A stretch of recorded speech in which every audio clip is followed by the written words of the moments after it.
안녕하세요. 유튜브 채널 미국 주식 이슈 워치입니다. 오늘 저희가 아주 깊이 파고들 주제, 바로 불리시입니다.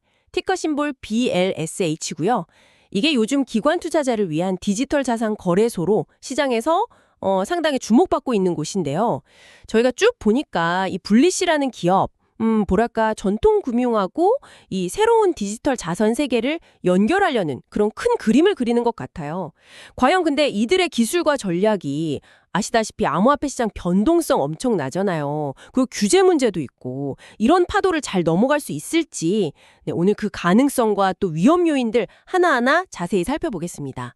우선 불리시, 여기가 도대체 어떤 회사냐 그 정체성부터 좀 명확히 해야 할 것 같아요. 저희가 조사한 바에 따르면 불리시는 스스로를 이렇게 정의하더라고요. 디지털 자산 시장을 위한 기관급 암호화폐 거래소. 그러니까 단순히 코인 사고 파는 그런 곳 이상이다. 뭐 이런 의미겠죠. 핵심 비전을 보니까 최고 수준의 규제 준수, 그리고 보안, 또 신뢰할 수 있고 유동성이 풍부한 거래 환경, 이걸 기관 투자자들한테 제공하겠다. 이걸 아주 강조해요. 네, 마치 그 디지털 자산 시장에다가 월스트리트 같은 그런 인프라를 만들겠다. 이런 야심이 좀 엿보이는 것 같습니다. 네, 맞습니다. 그들이 누굴 타겟으로 하는지 그 목표 고객층을 보면 그 비전이 훨씬 더 명확해져요. 예를 들어서 헤지펀드나 자산운용사 아니면 대형 브로커 같은 전통적인 금융기관들, 거기가 이제 주요 타겟인 거죠. 뭐 여기에다가 추가로 고액 자산가들이나 또 디지털 자산을 투자 포트폴리오에 넣으려는 그런 기업들도 포함이 되고요. 근데 이분들이 왜 중요하냐면 기존의 그 개인 투자자 위주 거래소들 있잖아요. 거기서 보이는 극심한 가격 변동성이나 가끔 터지는 그런 보안 사고들, 이런 거에 대해서 상당히 큰 우려를 가지고 있거든요.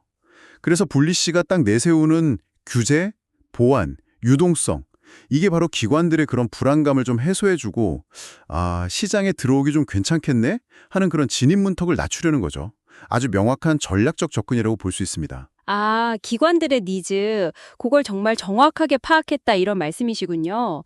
그럼 분리씨는 이런 기관들을 대상으로 해서 구체적으로 어떻게 돈을 벌 계획일까요? 수익 구조를 좀 봐야 할 텐데요. 기본적인 수익 구조를 보면 역시 뭐 플랫폼 내에서 거래가 일어날 때 붙는 거래 수수료, 이게 핵심인 것 같아요. 기관들이 뭐 한 번 거래할 때 규모가 클 테니까 여기서 발생하는 수수료가 상당하겠죠. 여기에다가 또 마진 거래하는 고객들한테 자금 빌려주고 받는 마진 대출 이자 수입도 있고요. 그리고 또 기관별로 뭐 맞춤형 솔루션이나 아니면 좀 더 프리미엄 서비스를 제공하고 받는 서비스 이용료 같은 것도 주요 수익원으로 보입니다. 전형적인 금융 플랫폼 모델 같기도 하고요. 네, 기본적인 수익 모델은 뭐 말씀하신 대로 그런 구조인데요. 근데 분리시의 진짜 차별점은 그 이면에 있는 기술에 있다고 봐야 합니다. 특히 그 분리시 리퀴디티 풀스, 줄여서 BLP라고 부르는 이 독점 기술이 핵심이거든요. 이게 뭐 단순히 매수매도 호가를 그냥 쌓아두는 오더북 방식하고는 좀 다르고, 또 디파이에서 흔히 쓰는 AMM, 자동시장 조성 모델, 그것만도 아니에요. 약간 두 가지를 결합하고 또 개선시킨 뭐랄까 하이브리드 방식에 가깝다고 할 수 있습니다. 핵심은 이거예요. 시장 변동성이 막 커지더라도 항상 그 유동성을 깊게 아주 풍부하게 유지하도록 설계됐다는 점입니다. 이게 왜 중요하냐면요. 기관들은 한번 거래할 때 규모가 엄청나잖아요. 수백억, 수천억씩. 근데 유동성이 얕으면 슬리피지라고 하죠. 내가 원하지 않는 불리한 가격의 거래가 체결될 수 있는 문제, 이게 발생하거든요. BLP는 바로 이 슬리피지를 최소화해서 기관들이 여기서는 좀 안정적으로 대규모 거래를 할 수 있겠다, 이런 환경을 제공하는 걸 목표로 하는 겁니다. 그 기술적 우위. 네, 자료들에서도 이 BLP를 상당히 강조하던데요. 이게 그냥 유동성 모아둔 풀 뭐 이 정도가 아니라는 말씀이시죠. 듣기로는 굉장히 고도로 최적화된 매칭 엔진이랑 결합을 해가지고 소위 고래라고 불리는 그런 대규모 주문 있잖아요. 그런 주문이 시장 가격에 미치는 충격을 확 줄이면서도 그래도 최적의 가격으로 딱 체결되도록 돕는다. 뭐 이렇게 설명을 하더라고요. 예를 들어서 어떤 기관이 뭐 수백억 원어치 비트코인을 확 사려고 할 때 일반 거래소 같았으면 가격이 막 급등하면서 좀 불리하게 사야 할 수도 있는데 분리슈에서는 이 충격을 스펀지처럼 흡수해준다. 이런 건가요? 와, 진짜 무슨 거대한 거래를 위한 충격 흡수 장치 그런 느낌이네요. 네, 뭐 그런 비유도 충분히 가능합니다. 대규모 주문이 시장에 주는 충격을 완화하는 것, 그게 핵심 기능 중 하나니까요. 그리고 이 BLP와 함께 또 자주 언급되는 게 Bullish Automated Market Maker, 즉 AMM 시스템인데요. 이것도 좀 주목할 만합니다. 기존의 AMM, 예를 들면 뭐 유니스왑 같은 모델들 있잖아요. 거기는 유동성을 공급하는 사람들이 비영구적 손실, impermanent loss라는 위험에 노출되는 단점이 좀 있었어요. 이게 뭐냐면 가격이 막 변동하면 내가 그냥 자산을 가만히 가지고 있었을 때보다 오히려 손해를 볼 수 있는 그런 위험이거든요. 근데 불리시의 이 하이브리드 AMM은 시장 상황에 따라서 유동성을 공급하는 가격 범위를 알아서 동적으로 조정을 하고 또 가격 자체도 최적화한다고 알려져 있습니다. 이걸 통해서 유동성 공급자들의 위험 부담은 좀 줄여주고 또 거래하는 사람들한테는 변동성이 큰 시장에서도 상대적으로 좀 안정적인 가격을 제공하려고 시도하는 거죠. 이 두 가지 기술, BLP와 하이브리드 AMM, 이게 불리시를 그냥 단순한 거래소가 아니라 기관급 유동성 솔루션 제공자로 딱 자리매김하게 하는 핵심 요소라고 할 수 있겠습니다. 와, 기술적으로는 정말 상당히 정교하게 설계된 것 같은데요. 깊이가 있어 보입니다. 그런데 이런 기술적 우위라는 게 과연 얼마나 오래 갈 수 있을까요? 이게 지속 가능할지, 뭐 경쟁사들이 금방 기술 개발해서 따라잡거나 아니면 아예 더 나은 기술을 들고 나올 수도 있지 않을까요? 이게 정말로 강력한 경제적 해자, 못, 그러니까 경쟁자들이 쉽게 넘볼 수 없는 그런 성벽 같은 역할을 제대로 할 수 있을지 그게 좀 궁금합니다. 네, 아주 좋은 지적이십니다. 기술적 우위는 분명히 현재로서는 불리시의 굉장히 강력한 무기인 건 맞아요. 이론적으로는 이걸 바탕으로 경쟁사보다 수수료는 더 낮추고 유동성을 더 깊게 제공할 수 있는 기반이 되니까요. 특히 고빈도 거래 HFT를 하는 기관들이나 아니면 정말 대형 자산운용사들에게는 상당히 매력적인 조건일 수 있습니다. 이런 기술적 복잡성이나 또 기관 서비스라는 특수성, 이런 것들이 단기적으로는 분명히 경쟁 장벽, 그러니까 말씀하신 해자 역할을 할 수 있어요. 하지만 기술이라는 게 뭐 아시다시피 끊임없이 발전하잖아요. 현재의 우위가 영원할 수는 없죠. 기존의 거대 금융기관들이 마음먹고 자체 기술을 개발한다거나 혹은 더 혁신적인 기술을 가진 새로운 경쟁자가 짠 하고 등장할 위험, 이건 항상 존재하는 겁니다. 따라서 이 기술적 해자가 과연 얼마나 견고하고 또 얼마나 오랫동안 지속될 수 있을지는 이건 좀 계속 지켜봐야 할 문제인 것 같아요. 기술 하나만 믿고 안주할 수는 없다는 거죠. 그렇죠. 결국 뭐 기술이 아무리 좋아도 실제 성과, 그러니까 숫자로 증명을 해야 시장에서 인정을 받을 테니까요. 그럼 이제 분리시의 재무 상태나 운영 성과 이쪽을 좀 살펴봐야 할 텐데요. 기업의 실제 건강 상태, 뭐 체력이라고 할까요?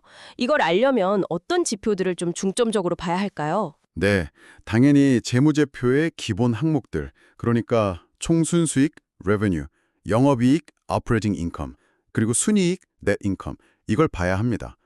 근데 중요한 건 특정 시점에 딱 그 숫자만 봐서는 안 된다는 거예요. 반드시 직전 분기 대비, 이걸 보통 QOQ라고 하죠. quarter over quarter, 그리고 전년 동기 대비, YOY, year over year. 이 변화 추이를 함께 분석해야 합니다. 성장세라 점점 가팔라지는지 아니면 좀 둔화되고 있는지 이런 추세를 파악해야 제대로 된 평가가 가능하죠. 그리고 재무지표 외에도 예를 들어 총 대출의 규모라든지 아니면 실제로 플랫폼을 사용하는 활성 사용자 수 같은 운영 지표들도 중요합니다. 이것도 마찬가지로 단순히 숫자가 늘어나는 것뿐만 아니라 각 지표의 성장률이 어떤지 그리고 이 운영 지표들이 앞서 말한 재무 지표들과 어떤 상관관계를 가지는지 이것까지 분석해야 돼요. 예를 들어서 사용자 수는 막 폭발적으로 늘어났는데 그에 비해 수익 성장은 되게 더디다. 그러면 이 회사의 수익 모델에 뭔가 문제가 있을 수 있겠구나. 이런 신호로 해석할 수 있는 거죠. 이렇게 좀 다각적으로 봐야 양적인 성장과 질적인 성장을 균형 있게 평가할 수 있습니다. 특히 분리시처럼 대출 관련 서비스, 아까 마진 대출이제 얘기도 나왔잖아요. 이런 금융 서비스를 제공하는 기업의 경우에는요. 겉으로 보이는 외형적인 성장, 그 이면에 숨어있는 자산 건전성 평가가 정말 중요합니다. 최근 실적이 아무리 좋아 보인다고 해도 빌려준 돈을 제대로 회수하지 못한다면 그건 그냥 모래 위에 지은 성, 사상 누각일 수 있거든요. 리스크 관리가 제대로 되고 있는지 이걸 확인하는 게 필수적입니다. 자산 건전성이요. 그게 중요하다는 말씀이신데 그럼 구체적으로 어떤 지표들을 통해서 그걸 좀 가늠해 볼 수 있을까요? 혹시 저희가 볼 수 있는 게 있을까요? 네, 대표적으로는 연체율이라는 게 있습니다. 약속된 날짜에 상환이 지연되고 있는 대출의 비율이죠. 그리고 이것보다 좀 더 심각한 상황을 보여주는 게 부실채권 비율, NPL 레이시오, Non-Performing Loan 비율인데요. 이건 아예 회수가 어려울 것으로 예상되는 대출의 비율을 말합니다. 이 지표들이 안정적으로 잘 관리되고 있는지 아니면 혹시 스멀스멀 악화되는 추세는 아닌지 이걸 파악하는 게 굉장히 중요해요. 특히 전년 동기 대비해서 이 지표들이 어떻게 변했는지를 보면 이 회사가 그냥 무리하게 막 몸집만 불리고 있는 건지 아니면 정말 내실 있게 탄탄하게 성장하고 있는 건지 판단하는 데 큰 도움이 됩니다. 다만 좀 아쉬운 점은 현재로서는 분리씨가 이런 상세한 자산 건전성 관련 지표들을 얼마나 투명하게 공개하고 있는지 그게 좀 불분명하다는 겁니다. 이 정보 접근성이 제한적이라는 게 투자자들 입장에서는 하나의 어려움이 될 수 있어요. 정보가 좀 부족하다는 점이 문제군요. 사실 이게 좀 걸리네요. 그런데 분리씨가 가상화폐 거래소라는 점 때문에 전통적인 기업 분석 방식하고 다른 점이 또 있다고 들었어요. 방금 말씀하신 정보 접근성 문제 말고 또 어떤 차이가 있을까요? 네, 맞습니다. 정보 공개의 투명성 닌계뿐만이 아니라 그 주기성에서도 좀 차이가 커요. 일반적인 상장 기업들은 보통 분기별로 실적 발표를 하고 또 경영진이 직접 나와서 컨퍼런스 콜을 하잖아요. 그래서 시장 참여자들이 비교적 정기적으로 그리고 상당히 상세한 정보를 얻을 수가 있습니다. 근데 이 가상화폐 관련 기업들은 아직 이런 문화나 규제가 완전히 정착되지 않은 경우가 많아요. 그래서 정보 공개가 좀 비정기적이거나 아니면 공개되는 정보의 깊이가 좀 얕을 수 있습니다. 그렇다 보니까 우리가 보통 주식 분석할 때 쓰는 경영진 발표 내용 보고 시장 반응 분석하기 같은 그런 전통적인 분석의 틀을 여기에 그대로 적용하기가 좀 어려울 수 있다는 거죠. 이게 결국 투자 판단에 상당한 불확실성을 더하는 요인이 됩니다. 정보가 부족하니 예측이 어려운 거죠. 그렇군요. 정보 비대칭성이 존재할 수 있다. 뭐 이런 거네요. 참 어려운 환경입니다. 근데 이런 상황 속에서도 최근에 분리씨가 제시한 2025년 2분기 실적 가이던스는 상당히 눈길을 끌더라고요. 이건 꽤 구체적이던데요. 저희가 확인한 바로는 1분기에는 순손실을 기록했는데 2분기에는 무려 1억 6천만 달러에서 1억 9천만 달러 사이의 순이익을 예상하고 있다는 거죠. 와, 이게 순손실에서 이렇게 바로 큰 폭의 흑자로 전환하겠다는 목표인데 상당한 규모입니다. 회사 스스로 엄청난 자신감을 보여주는 것 같아요. 이건 정말 긍정적인 신호 아닐까요? 많지는 않습니다만 현재 저희가 파악한 바로는 2분기 매출 컨센서스, 그러니까 시장의 평균 예상치는 약 5,574만 달러 수준이고요. 그리고 주당 순이익 EPS 컨센서스는 약 0.415달러 수준입니다. 자, 보세요. 회사가 제시한 건 1억 달러가 넘는 순이익 목표인데 시장의 매출 예상치는 5천만 달러대, EPS 예상치도 그렇고 이 사이에는 분명히 아주 큰 간극, 갭이 존재합니다. 이렇게 애널리스트 커버리지가 아직 부족하고 또 회사와 시장의 시각 차이가 크다는 점, 이건 투자자 입장에서 보면 중요한 의미를 가집니다. 그 간극이 중요하다고요? 회사랑 시장의 예측이 이렇게 다르다는 게 구체적으로 어떤 영향을 줄 수 있는 건가요? 어떤 의미가 있을까요? 첫째로 지금처럼 객관적인 비교 대상, 즉 다른 애널리스트들의 분석이 부족한 상황에서는요. 회사가 직접 제시한 이 가이던스가 사실상 시장의 가장 중요한 벤치마크 역할을 하게 됩니다. 기준점이 되는 거죠. 투자자들은 다른 걸 볼 게 별로 없으니 이 목표를 달성하느냐 마느냐 여기에 모든 관심을 집중할 수밖에 없어요. 둘째로 이 큰 간극은 실적 서프라이즈, 어닝 서프라이즈의 가능성을 그만큼 키웁니다. 만약에 분리씨가 정말로 자기들이 제시한 가이던스 혹은 그 이상을 실제로 달성해낸다면 아직 분리씨의 성장 스토리에 반신반의하던 시장에 아주 강한 신뢰를 줄 수 있겠죠. 그러면서 주가에 아주 강력한 긍정적인 촉매제, 모멘텀이 될 수 있습니다. 기대치가 상대적으로 낮았거나 혹은 의구심이 있었던 만큼 그걸 뛰어넘었을 때의 충격, 즉 어닝 서프라이즈 효과가 훨씬 클 수 있다는 거죠. 와, 그렇다면 정말 이번 2분기 실적 발표가 분리씨에게는 엄청나게 중요한 분수령이 되겠네요. 회사의 신뢰도를 판가름하는 시험대랄까요? 반대로 생각하면 만약에 가이던스를 밑돌게 되면 그 실망감도 그만큼 커서 주가 하락 압력도 상당하겠군요. 정말 양날의 검이네요. 정확합니다. 기대가 큰 만큼 실망도 클 수 있죠. 리스크가 큰 상황인 겁니다. 따라서 이번 2분기 실적 발표는 분리씨가 스스로 제시한 그 야심찬 목표를 실제로 달성할 능력이 있는지, 즉 성장 잠재력뿐만 아니라 그것을 현실로 만들어내는 실행력까지 갖추고 있는지를 시장에 제대로 증명해야 하는 아주 중요한 시험대라고 할 수 있습니다. 투자자들은 아마 발표되는 실제 숫자와 회사가 제시했던 가이던스를 아주 면밀히 비교하면서 분리시의 진짜 실력과 미래 가치를 냉정하게 평가하게 될 겁니다. 그렇다면 분리시라는 기업을 분석하거나 혹은 투자를 고려할 때 저희가 핵심적으로 점검해야 할 포인트들, 이거 좀 정리해 볼 필요가 있겠네요. 저희는 한 5가지 정도를 꼽아볼 수 있을 것 같은데요. 첫 번째는 역시 방금 계속 얘기했던 회사의 가이던스 달성 여부겠죠. 이건 뭐 경영진의 예측 능력이나 사업 추진력을 바로 보여주는 지표니까요. 네, 그게 가장 중요하겠죠. 그리고 둘째는 아까 강조했던 연체율 같은 자산 건전성 지표의 추이를 확인하는 겁니다. 이게 안정적으로 관리되고 있는지, 이건 리스크 관리 능력을 보여주죠. 셋째는 수익성 지표, 예를 들어서 매출 총이익률이나 영업이익률 같은 것들이 개선되고 있는지 여부입니다. 이건 사업 모델 자체의 효율성이 좋아지고 있는지를 가늠하게 해줍니다. 넷째는 아직은 좀 이른 이야기일 수 있지만 장기적인 관점에서 주주 환원 정책의 방향성입니다. 앞으로 배당을 할 계획이 있는지 아니면 자사주 매입 같은 걸 할 의향이 있는지 이런 주주 친화적인 정책에 대한 시그널을 좀 확인해 볼 필요가 있습니다. 마지막 5째는 규제 환경 변화에 대한 경영진의 코멘트를 주의 깊게 들어야 합니다. 암호화폐 산업은 규제 변화에 굉장히 민감하잖아요. 이 외부 리스크를 경영진이 어떻게 인지하고 있고 또 어떻게 대응할 계획인지 파악하는 중요한 단서가 될 수 있습니다. 네, 이런 포인트들을 종합적으로 고려했을 때 저는 장기적으로 분리시의 성장 기회는 상당히 매력적으로 보입니다. 정말 잠재력이 크다고 생각하는데요. 가장 큰 기회는 역시 기관 투자자 시장을 선점할 수 있다는 가능성, 이게 핵심인 것 같아요. 기존 거래소들은 대부분 개인 투자자에 집중했잖아요. 근데 분리시는 기관들이 딱 원하는 거, 그러니까 높은 수준의 규제 준수, 보안, 그리고 깊은 유동성, 여기에 딱 집중하고 있단 말이죠. 그리고 아까 이야기했던 그 BLP 같은 독점적인 기술, 이게 기관들의 대규모 거래를 원활하게 처리해주면서 아주 강력한 경제적 해자, 모트를 만들어줄 수 있다고 봅니다. 경쟁자들이 쉽게 따라오기 힘든 벽을 세우는 거죠. 이게 만약 정말 성공한다면 디지털 자산 시장에서 거대한 기관 자본을 쫙 흡수하면서 장기적으로 봤을 때 거의 핵심 금융 인프라와 같은 그런 독보적인 위치를 차지할 수도 있지 않을까. 그런 잠재력이 충분히 있다고 생각합니다. 게다가 현재 애널리스트 커버리지가 낮다는 점, 이게 오히려 나중에 긍정적인 어닝 서프라이즈가 딱 터졌을 때 주가 상승 효과를 더 크게 만들 수도 있는 요인이 될 수 있어요. 아직 시장이 이 회사의 진짜 가치를 제대로 평가하지 못하고 있을 수 있다는 거죠.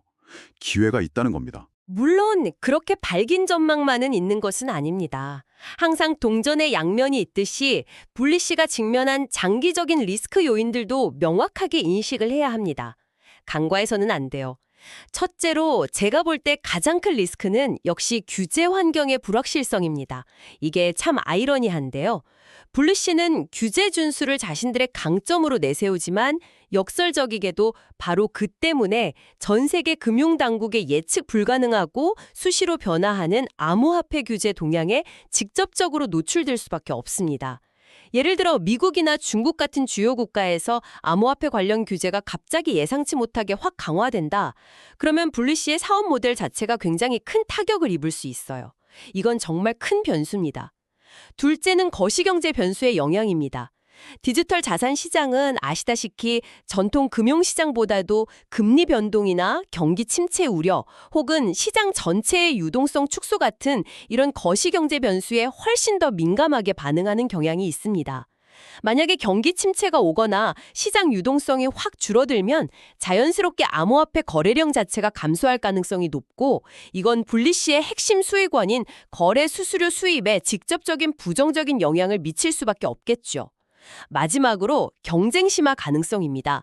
지금 당장은 분리시가 기관 시장에서 좀 독보적인 위치를 점하고 있는 것처럼 보일 수 있지만 시간이 지나면서 상황은 얼마든지 변할 수 있습니다.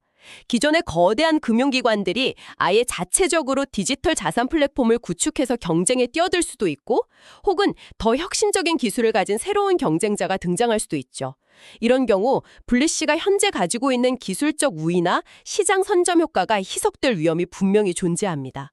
종합적으로 한번 정리해보면 분리시는 기관 시장이라는 명확한 타겟을 설정하고 또 BLP 같은 독점적인 기술력을 바탕으로 해서 상당히 높은 성장 잠재력을 가진 기업이다. 이 점은 분명해 보입니다. 특히 이번 2분기에 흑자 전환을 하겠다는 그 가이던스는 시장의 기대감을 한껏 높이고 있는 요인이고요. 이건 정말 주목해야 할 부분 같아요. 하지만 그 높은 잠재력을 현실로 만들기 위해서는 넘어야 할 산도 정말 많습니다. 아까 말씀드린 거시경제의 불확실성, 그리고 정말 예측하기 어려운 규제 환경의 변화라는 만만치 않은 허들, 즉 상당한 리스크 요인들이 분명히 존재합니다. 따라서 투자자 입장에서는 단순히 이번 2분기 실적 발표 결과, 예를 들어 흑자 전환에 성공했냐, 실패했냐 이런 단기적인 이슈에만 너무 집중할 것이 아니라 좀 더 긴 호흡으로 봐야 합니다. 경영진이 이런 외부 환경 변화나 규제 리스크에 얼마나 효과적으로 대응하고 있는지, 그리고 장기적인 관점에서 지속 가능한 성장을 위한 전략적인 유연성을 잘 갖추고 있는지, 이걸 끊임없이 평가하는 것이 중요합니다. 결국 분리시의 장기적인 성공은 단순히 기술력 하나만 가지고 되는 게 아니라 이렇게 계속 변화하는 환경에 얼마나 잘 적응하느냐, 그 적응력에 달려 있다고 할 수 있겠습니다. 네, 오늘 저희는 기관 투자자를 위한 디지털 자산 거래소 분리시, 티커 BLSH에 대해서 정말 깊이 있게 분석해 보았습니다. 독자적인 기술력을 무기로 기관 시장을 공략하면서 차별화된 경쟁력을 구축하려는 그런 시도들, 그리고 최근에 제시한 흑자 전환 가이던스로 시장의 기대감이 높아지고 있다는 점을 함께 확인했습니다. 네. 동시에 가상화폐 시장이라는 그 특유의 높은 변동성, 그리고 예측 불가능한 규제 환경, 또 거시경제 변수들, 마지막으로 향후에 경쟁이 더 심화될 가능성 등 우리가 절대 무시할 수 없는 리스크 요인들도 함께 존재한다는 것을 살펴보았습니다. 특히 아직은 정보 접근성이 좀 제한적이라는 점은 투자 결정을 내릴 때 좀 더 신중함을 가져야 하는 이유가 될 것 같습니다. 분리시의 미래는 결국 이러한 기회와 리스크 사이에서 어떻게 균형점을 잘 찾아 나아가느냐, 거기에 달려 있을 것으로 보입니다. 오늘 저희가 나눈 이야기들이 분리시라는 기업을 좀 더 입체적이고 다각도로 이해하시는 데 조금이나마 도움이 되었기를 바랍니다. 마지막으로 저희 면책 조항을 안내해 드립니다. 본 콘텐츠는 정보 제공을 목적으로 제작되었으며 특정 종목에 대한 투자 추천이나 매수 또는 매도 권유가 절대 아님을 분명히 밝힙니다. 네, 모든 투자 결정은 청취자 여러분 본인의 신중한 판단과 책임하에 이루어져야 합니다. 투자는 항상 원금 손실의 위험이 따를 수 있다는 점, 이 점을 항상 유의하시기 바랍니다. 또한 본 콘텐츠는 일부 AI에 의해 생성된 정보를 포함하고 있을 수 있습니다. 이로 인해서 실제 정보와 다소 차이가 발생할 가능성도 있으니 투자 시에는 이 점을 반드시 유의하여 주시기 바랍니다.